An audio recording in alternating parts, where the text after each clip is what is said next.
So hello guys, आप देख सकते हो आपके सामने एक सवाल है। ये ट्रिग्नोमेट्रिक इक्वेशन का सवाल लग रहा है ना। और ये सवाल भी 103 ट्रिग्नोमेट्रिक प्रॉब्लम्स जो कि T2 एंड्रेस्क्यू की बुक है उसमें से ही उठाया है। हालांकि ये एक प्रूविंग सवाल था, लेकिन इसको मैंने थोड़ा सा मॉडिफाई करके आपके टाइप का बना दिया है। ठीक है ना, कि जेईई एडवांस के लिए रेलेवेंट हो। आप देखोगे उस बुक से काफ़ी जो क्वेश्चंस हैं वो आपको बाकी जेईई एडवांस की बुक्स में भी मिल जाएंगे आसानी से, क्योंकि बहुत ही क्लासिक बुक है और वहाँ से काफ़ी इंस्पिरेशन ली जाती है, क्योंकि वो ओलंपियाड की बुक है। तो इस सवाल को देखो, अच्छा सवाल है। तो यहाँ पे ए और बी दो रियल नंबर्स है, 0 और π/2 के बीच में है। इफ़ ये कंडीशन ट्रू हो then value of this expression बता दो। तो इस सवाल को ट्राई करो पॉज करके और मुझे बताओ हुआ कि नहीं हुआ। ठीक है, आसान सवाल है, बहुत ज़्यादा मुश्किल नहीं है। कन्फ्यूजन बस एक ये हो सकती है, मैं थोड़ा पॉइंटर से ही बताता हूँ।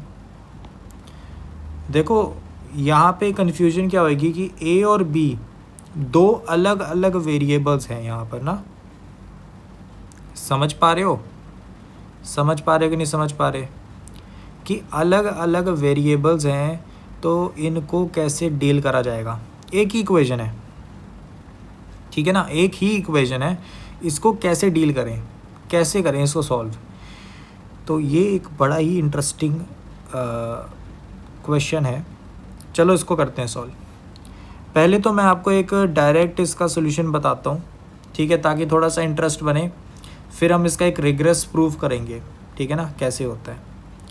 तो अगर आप थोड़ा ऑब्जर्वेशन रखो खुल के ना, अगर आपने बाइनोमियल थ्योरम कर रखा है, ठीक है, मैं क्योंकि मान रहा हूँ कि यार रिवीजन चल रही है, बाइनोमियल थ्योरम काफ़ी पहुँच भी गए होंगे 11वीं वाले, और 12वीं वालों को तो पता ही होता है बाइनोमियल थ्योरम का, एटलीस्ट बेसिक्स तो पता होता है। तो एक्चुअल में अगर तुम थोड़ा सा एक इंट्यूशन लगाओ तो यहाँ पे तुम ऑब्ज़र्व कर सकते हो कि क्या ऑब्जर्वेशन निकल सकती है कि अगर तुम लेट कर लो कि sine square A plus cos square B equal to 1 है ना, तो ये इक्वेशन सेटिस्फाई होगी ही होगी। पता है कैसे? मैं लिख के दिखाता हूँ। तो इस इक्वेशन को मैं ज़रा लिख देता हूँ। ये क्या थी हमारे पास, साइन की पावर 6a प्लस यहाँ पे 3 times sign square a cos square b, और यहाँ पे ध्यान रखना ये जो बीच वाली टर्म है इसके साथ मल्टीप्लाई में 1 लिख सकता हूँ ना मैं। तो यहाँ पे इस 1 को मैं वापस ये लिख देता हूँ जो मैंने मान लिया है ना, तो लिख दो। तो यहाँ पे मैंने उस 1 की जगह क्या लिख दिया, sign square a plus cos square b, और फिर मैंने लास्ट वाली टर्म लिखी कॉस की पावर 6b इक्वल टू 1। अगर तुम ऑब्ज़र्व करोगे तो तुम्हें दिखेगा लेफ्ट हैंड साइड एक्चुअल में एक परफेक्ट क्यूब है। किसका परफेक्ट क्यूब है? Sine square a plus cos square b का क्यूब है ये। और तुम इसमें अगर देख सकते हो जैसे हमने माना हुआ है कि भाई ये तो 1 है, तो ये 1 का क्यूब बन गया और ये 1 के बराबर आ गया। तो इसका मतलब कि अगर मैंने जो ये चीज़ मानी है ये चीज़ ट्रू हो गई, तो एक्चुअल में ये ओरिजिनल जो चीज़ थी वो भी ट्रू हो जाएगी, है ना। ठीक बात है कि नहीं? क्लियर है ना? क्योंकि अगर देखो मैं ये मान लेता हूँ तो एक्चुअल वाली भी सेटिस्फाई हो रही है, तो इसका मतलब अगर मैं इसको सॉल्व कर लूँ तो ये भी सॉल्व हो जाएगा ना।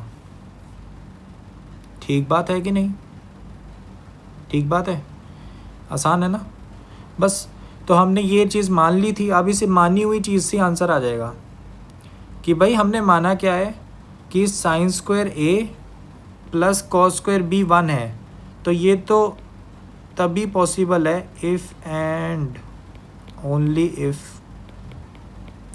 a इक्वल टू b हो जाए, तभी पॉसिबल है, वरना पॉसिबल ही नहीं है।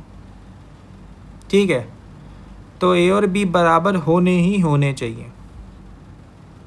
ठीक है ना, काफ़ी आसान बात है कि मैंने जो चीज़ मान ली उसको मैंने इक्वेशन में डाल के देखा अरे सही बन रहा है, इक्वेशन सेटिस्फाई हो रही है, तो इसका मतलब जो चीज़ मैंने मानी है वो सही है। सही बात है कि नहीं? तो बस a इक्वल टू बी हमारे पास आ गया। तो क्वेश्चन क्या पूछ रहा था, 3a² बाई बी स्क्वायर, ए और बी बराबर है, कैंसिल आउट हो गया, आंसर 3 आ गया। आसान था कि नहीं था, है ना? आसान था कि नहीं था? तो ये तो ऑब्जर्वेशन हो गई, ठीक है। ये इसी हम कहते हैं इंट्यूशन आना, ठीक है, कि क्वेश्चन में इंट्यूशन से दिख गया कि भाई ये चीज़ लगनी है। हालांकि तभी शायद बुक में इसका जो क्वेश्चन था वो प्रूविंग वाला क्वेश्चन था, ताकि बच्चा इंट्यूशन से ना कर पाए। तो मैं अब इसको थोड़ा एक रेगुलस प्रूफ से करा के दिखाता हूँ कि अगर मान लो तुम्हें ये नहीं सोचा कि भाई ऐसा कुछ है, तो कैसे प्रूव करोगे? कोई तरीका होना चाहिए ना प्रूव करने का भी। तो चलो देखते हैं फिर कैसे प्रूफ करा जा सकता है।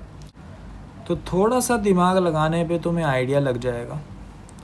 देखो कैसे होगा कि भाई अगर मैं इस 1 को इधर ले आऊँ और इस मिडल टर्म को राइट हैंड साइड ले जाऊँ, तो क्या बन जाएगा?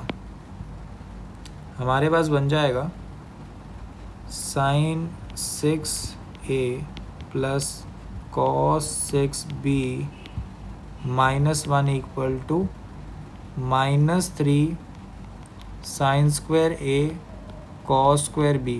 अब थोड़ा सा अरेंज करके लिखो इसी चीज़ को, तो यहाँ पे तुम इसको अच्छे से देख सकते हो कि ये एक्चुअल में है क्या, कि भाई ये जो -1 है इसको ऐसा लिख दो -1 का क्यूब, ठीक है। और ये cos की पावर 6 भी है ना, इसको ऐसे लिखो cos स्क्वायर b और इसका क्यूब। इधर भी जो sin स्क्वायर a है इसको ऐसा लिख दो sin स्क्वायर a इसका क्यूब इक्वल टू यहाँ पे 3 टाइम्स -1 sin स्क्वायर a और cos स्क्वायर b। अभी तक तो काफ़ी बच्चों ने गेस भी कर लिया होगा कौन सा फॉर्मूला लगने वाला है। तो यहाँ पे अगर हम इसको x मान लें, इसको y मान लें, इसको z मान लें, ठीक है, काफ़ी आसान फार्मूला लगने वाला है। क्या कि भाई जैसे ही हमारे पास ये चीज़ बन चुकी है कि जब भी हमारे पास ऐसी चीज़ होती है ना, होता है हमारे पास जब भी ऐसी चीज़, तो उस केस में हमारे पास 2 सोल्यूशन निकलते हैं। देखो ये फॉर्म फिर कैसी बन गई, x³ plus y³ plus z³ equal to 3 times xyz। जब भी ऐसा होता है तो हमारे पास 2 सोल्यूशन निकलते हैं। कौन से 2 सोल्यूशन होते हैं? ठीक है, एक तो अपने पास होता है कि x plus Y plus Z equal to 0 हो जाए, या फिर y equal to x equal to Y equal to Z हो जाए। ये 2 ही पॉसिबिलिटी होती है। अगर तुम्हें पूरा फॉर्मूला लिख के दिखाऊं तो वो कुछ ऐसा होता है, x³ plus y³ plus z³ -3xyz equal to x plus Y plus Z, ठीक है। और फिर अपने पास आ जाता है x² y² z² minus xy minus yz minus xz। और उस फॉर्मूले में भी अगर मैं अच्छे से दिखाऊं तो ये चीज़ का भी एक फॉर्मूला होता है। कैसे लिख सकते हो इस चीज़ को, half of x minus y का square plus y minus z का square plus x minus z का होल स्क्वायर। तो इधर से हमारे पास आ जाता है कि अगर ये चीज़ ज़ीरो के बराबर है, जो कि हमें यहाँ पर गिवन है, तो या तो ये चीज़ 0 होगी या फिर ये चीज़ 0 होगी। अगर पहली चीज़ 0 होगी तो पहला केस आ गया। अगर दूसरी चीज़ 0 होगी तो उसमें हर एक इंडिविजुअल चीज़ को 0 होना पड़ेगा, क्योंकि पॉजिटिव चीज़ों का स्क्वायर मतलब x माइनस वाई जो है उसका स्क्वायर हो रहा है, यहाँ पे भी स्क्वायर है, यहाँ पे भी स्क्वायर है, उन सब का एडिशन हो रहा है। तो ये 0 तभी हो पाएगा जब x y y z और x और z बराबर होंगे। तो ये वाली कंडीशन आ गई, ठीक है ना। तो बेसिक है, ये 2 बातें होनी चाहिए, ठीक है ना। क्लियर है बात? सो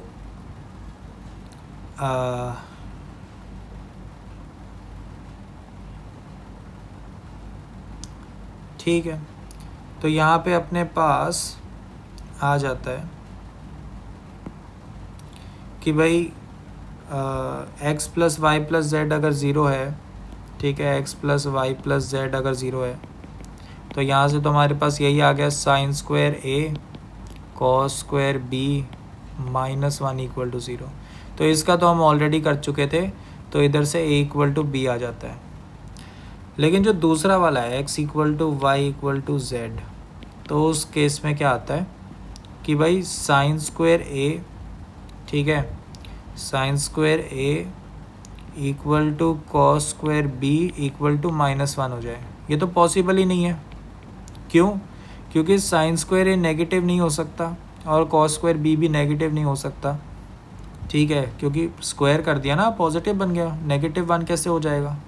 तो यहाँ से ये दूसरी पॉसिबिलिटी रूल आउट ही हो जाती है और ए इक्वल टू बी ही एक लौती पॉसिबिलिटी बचती है। तो इसीलिए हमारा जो आंसर था वो क्या बन गया कि भाई 3a² बाई b² की जो वैल्यू है वो सिंपल है कि भाई a² b² बराबर है, तो ये कैंसिल आउट होके 3 हमारा आंसर बन जाता है। ठीक है, बहुत ही आसान सवाल था। जो इसका ये सॉल्विंग है ये भी काफ़ी आसान है और ये इंट्यूशन भी काफ़ी आसान है, बेसिक बात, ठीक है ना। ये इंट्यूशन भी काफ़ी आसान है कि अगर तुम्हें ये दिख गया तो आंसर दिख गया, ठीक है ना।